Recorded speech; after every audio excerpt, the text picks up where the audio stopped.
Deutéronome 31. Moïse prononça ces paroles devant tout Israël. « Maintenant que j'ai 120 ans, je ne peux plus être votre chef. Le Seigneur m'a dit, ce Jourdain, tu ne le passeras pas.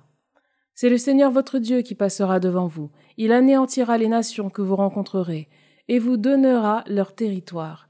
Et c'est Josué qui passera le Jourdain à votre tête, comme l'a dit le Seigneur. Le Seigneur traitera les nations comme il a traité les rois des Amorites, Séhon et Og, et leurs pays, tous ceux qu'il a exterminés. Le Seigneur vous les livrera, et vous les traiterez exactement comme je vous l'ai ordonné. Soyez forts et courageux, ne craignez pas, n'ayez pas peur devant eux. Le Seigneur votre Dieu marche lui-même avec vous. Il ne vous lâchera pas, il ne vous abandonnera pas. » Alors Moïse appela Josué et lui dit en présence de tout Israël, « Sois fort et courageux. C'est toi qui vas entrer avec ce peuple dans le pays que le Seigneur a promis par serment à ses pères. C'est toi qui vas remettre au peuple son héritage. C'est le Seigneur qui marchera devant toi. C'est lui qui sera avec toi. Il ne te lâchera pas, il ne t'abandonnera pas. Ne crains pas, ne t'effraie pas. » Moïse mit cette loi par écrit et la donna aux prêtres, fils de Lévi, qui portent l'arche de l'alliance du Seigneur, ainsi qu'à tous les anciens d'Israël. Et Moïse leur donna cet ordre. Au bout de 7 ans, au temps fixé pour l'année de la remise des dettes, à la fête des tentes, tout Israël viendra voir la face du Seigneur ton Dieu, au lieu qu'il aura choisi. Alors tu liras cette loi.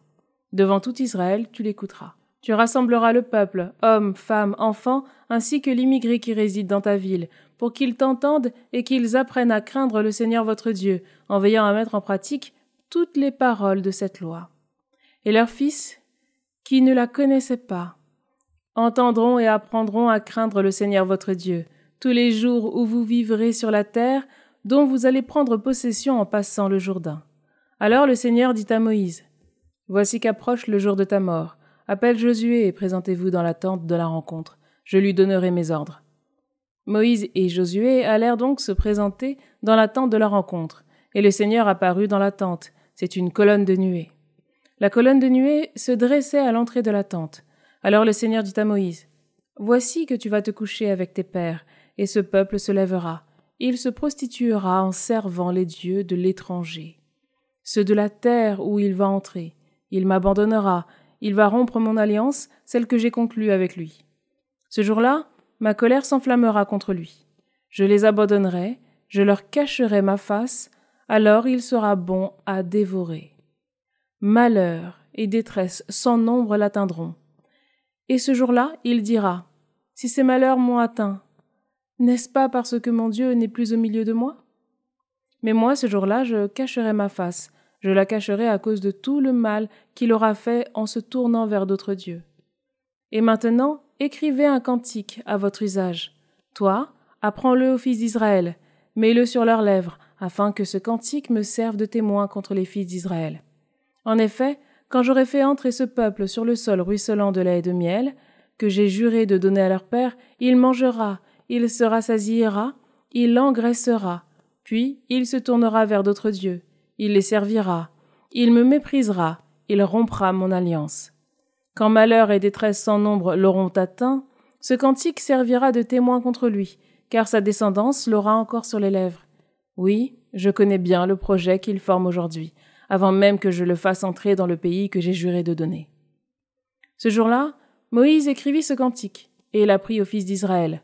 Puis le Seigneur donna cet ordre à Josué, fils de Nun. « Sois fort et courageux, car c'est toi qui feras entrer les fils d'Israël dans le pays que j'ai juré de leur donner, et moi je serai avec toi. » Quand Moïse eut achevé d'écrire entièrement les paroles de cette loi dans un livre, il donna ses ordres aux Lévites, qui portent l'arche de l'Alliance. Prenez ce livre de la loi, et posez-le à côté de l'arche de l'Alliance du Seigneur votre Dieu. Là, il servira de témoin contre toi. En effet, moi je connais ton esprit rebelle et ta nuque raide. Si aujourd'hui, alors que je suis encore vivant parmi vous, vous vous êtes révoltés contre le Seigneur, qu'en sera-t-il après ma mort? Rassemblez auprès de moi tous les anciens de vos tribus et vos scribes, que je prononce ces paroles à leurs oreilles. Que je prenne à témoin contre eux le ciel et la terre. Oui, je le sais, après ma mort vous allez pervertir et vous écarter du chemin que je vous ai prescrit. Alors, dans la suite des temps, le malheur s'avancera vers vous, parce que vous aurez fait ce qui est mal aux yeux du Seigneur, au point de l'irriter par toutes vos actions. » Alors, aux oreilles de toute l'assemblée d'Israël, Moïse prononça ce cantique dans son entier.